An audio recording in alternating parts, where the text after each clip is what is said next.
নমস্কার বন্ধুরা, আজকে ডিম মাশরুম এই যে ডিম মাশরুম রান্না করছি। সেদ্ধ করে নিচ্ছি। প্রথমে সেদ্ধ করে নেব, তারপরে রান্না করব।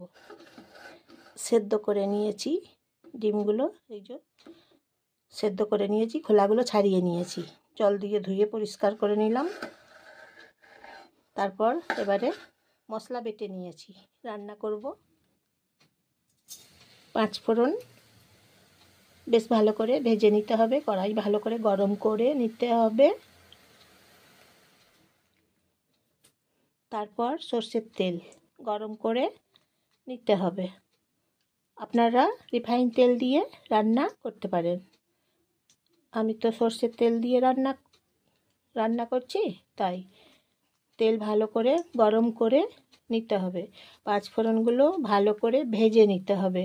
5 ফোড়ন ভালো করে ভাজা হয়ে যাবার পরে একটা খুব সুন্দর সুগন্ধ বেরোবে, তখন সুগন্ধ বেরোনোর পরে রান্না করতে হবে, তাহলে খেতে খুব টেস্টি হবে, দ্বিগুণ স্বাদ বেড়ে যাবে। তাই 5 ফোড়নের একটা সুগন্ধ বেরোবে, তারপরে রান্নাটা করতে হবে। মশলা আগে থেকে বেটে রেখে দিয়েছিলাম। মশলা রসুন, পেঁয়াজ, কাঁচা লঙ্কা, ধনেপাতা, এই উপকরণগুলো আমি বেটে রেখে দিয়েছি আগে থেকে। মশলা ভালো করে কষে নিতে হবে, কাঁচা গন্ধ থাকলে হবে না। মশলা বেশ ভালো করে কষে নিতে হবে। মশলা ধোয়া জল দিতে হবে, তারপরে কষে নিতে হবে, কাঁচা গন্ধ থাকবে না, কষে নিতে হবে ততক্ষণ। 5 ফোড়নের খুব সুন্দর সেন্ট পাচ্ছি।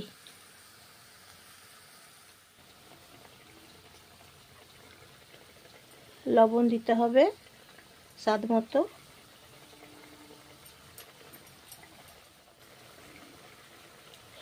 হলুদ দিতে হবে, হলুদ, লবণ, নুন দিয়ে তারপরে এই যে দেখুন কষে নেওয়া হয়ে গেল। কাঁচা গন্ধ একদম নাই এখন।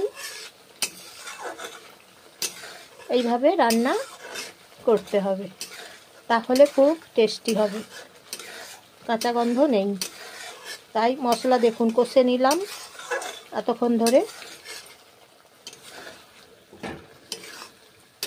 ডিম, মাশরুম, কাঁচা লঙ্কা, এই যে দেখুন এখন কষা মশলার সঙ্গে দিয়েছি, ঢুকে যাবে কষা মশলার সঙ্গে। এইভাবে অন্যরকম স্বাদের, টেস্টি স্বাদের অন্যরকম রান্না করছি আজকে। মাশরুম, ডিম। তারপর জল দিতে হবে সামান্য, তারপর 5 মিনিট সময় দিতে হবে। ফুটবে, ঢাকনা দেবো, ঢাকনা দিয়ে 5 মিনিট ফুটবে, রেখে দেবো ঢাকনা দিয়ে। 5 মিনিট পরে তারপর ঢাকনা খুলব। নমস্কার নেবেন জয়ার রান্নাঘর থেকে। আমি জয়া, আপনারা সবাই নমস্কার নেবেন। বন্ধুরা একটা লাইক করে দেবেন, হ্যাঁ, একটা সাবস্ক্রাইব করে দেবেন, শেয়ার করে দেবেন, আপনাদের সব বন্ধুদের সবাইকে শেয়ার করে দেবেন।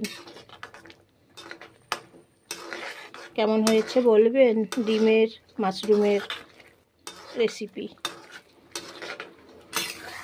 প্রচুর শেয়ার করে দেবেন, একটা সাবস্ক্রাইব করে দেবেন বন্ধুরা। এইভাবে দেখুন রান্না করছি দারুণ স্বাদের মাশরুম ডিম তরকারি। কাসুরি মেথি পাতা দিচ্ছি, কাসুরি মেথি পাতা দিলে টেস্ট খুব ভালো হয় খেতে। দিলাম এখন কাসুরি মেথি পাতা, টেস্ট খুব সুন্দর হয়, ভালো গন্ধ লাগে খেতে, খুব ভালো লাগে খেতে। দেখুন বন্ধুরা এইভাবে রান্না করে দিলাম, খেতে অপূর্ব স্বাদের এই তরকারি। অন্যরকমভাবে তাই আজকে বানিয়ে নিলাম। খেতে অপূর্ব স্বাদের। একবার খেয়ে দেখুন, দেখবেন বাড়িতে সবাই বলবে বারবার খাবো। এইভাবে একবার খেয়ে দেখুন বন্ধুরা, এই তরকারি স্বাদে একদম সেরা। তাহলে দেখতেই পাচ্ছেন কতটা সুন্দর হয়েছে, খুব সুন্দর হয়েছে খেতে। এইভাবে একবার খেয়ে দেখুন, অনেক সুন্দর তরকারি।